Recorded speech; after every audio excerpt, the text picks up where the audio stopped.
новому учебному году свои двери распахнут 135 школ региона. 519 учащихся в одну смену в своих стенах примет и 25-я школа в Псидахе. Косметический ремонт здесь полностью завершили. Сейчас заняты уборкой. В преддверии Дня знаний готовится и педсостав. В этом году учителям предстоит работать по новому ГОСТу для учащихся начальных классов. У нас в этом году будут некоторые изменения. Мы будем еженедельно поднимать флаг государственный, исполняться гимн будет начинаться с этого недели. Также у нас вводится такое интересное мероприятие, разговоры о важном. Это в рамках внеурочной деятельности. Каждый понедельник, каждый классный руководитель в своем классе будет проводить беседу на патриотическое воспитание. В целом, вообще очень большое внимание в этом учебном году будет акцентироваться на патриотическом воспитании школьников. Учебниками в школе обеспечат более 80% ребят с 1 по 11 класс. Школьники сами забирают свои книги. А в рамках нацпроекта образования в школе запущены 2 программы «Успех каждого ребенка» и «Точка роста». Так, учебные кабинеты оснащены компьютерами и другим робототехническим оборудованием. Готовые столовые, где будут кормить завтраком более 200 учащихся. Плановую проверку ответственные службы здесь тоже провели. Представители с МЧС, Росгвардии полностью проверили текущий ремонт школы и насколько мы все обновили пожарную сигнализацию. В этом году произвели текущий ремонт пожарной сигнализации. И нам было сказано, что у нас все соответствует с требованиями. К приему учащихся готовится и 20-я Малгобекская школа. За парты в этом учебном году тут сядут 1030 школьников, из них 120 первоклассников. Произведен косметический ремонт здания полностью.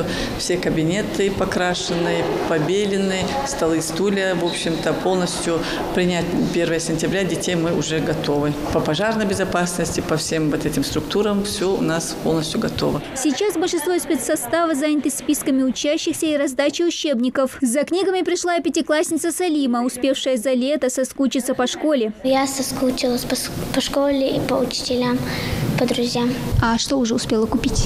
Канцелярию, вещи, школьные, одежду, школьную форму. Немало времени у учителей начальных классов уходит и на знакомство с родителями первоклассников. Как отмечает Вера Заитова, зауч начальных классов и педагог с 46-летним стажем, дети с удовольствием ходят в школу, но первоклашкам нужен свой подход. Немножко бывает, конечно, тяжело нуляшкам. Они переходят, одни с садика идут в школу, а одни из дому идут. И вот эти, которые из дому идут, они привыкли постоянно рядом с мамой. И когда мама уходит домой, конечно, немножко бывает и слезы. Но потом уже они в течение 2-3 дней видят, как воспитатели нулевых классов к ним относятся мягко. Вот поэтому они адаптируются хорошо. А вот как педагогу помочь найти взаимопонимание с детьми и родителями, объясняют на небольшом тренинге в преддверии учебного года. Его учителям организовали их выпускники. Один из них – Магомед Богатырев, ныне студент факультета управления персоналом Башкирского государственного университета. Ранее мы проводили опрос с учителями и выявили их слабые стороны и их проблемы, с которыми они встречаются на месте работы. И сегодня мы пришли, через неделю мы пришли с тренингом для выявления этих проблем и решения их. Проблемы, с которыми они встречаются на работе. То есть это взаимодействие с учениками, взаимодействие с родителями и взаимоотношения между учителями. Работа учреждения образования в новом 2022 учебном году планируется в обычном режиме с соблюдением всех санитарно-эпидемиологических требований. Совсем скоро для школьников начнется череда учебных будней, где ребят ждут успехи и трудности.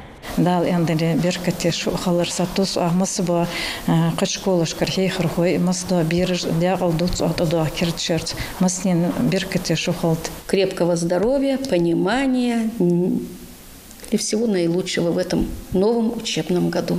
Ну а через 2 дня для школьников начнется один из самых главных праздников, знаменующий собой начало нового учебного года – 1 сентября. За парты в этом году в Ингушетии сядут более 81 тысячи школьников. Из них впервые в школу пойдут свыше 9 тысяч первоклассников. Дана Плиева, Ахмед Горбаков. Новости 24.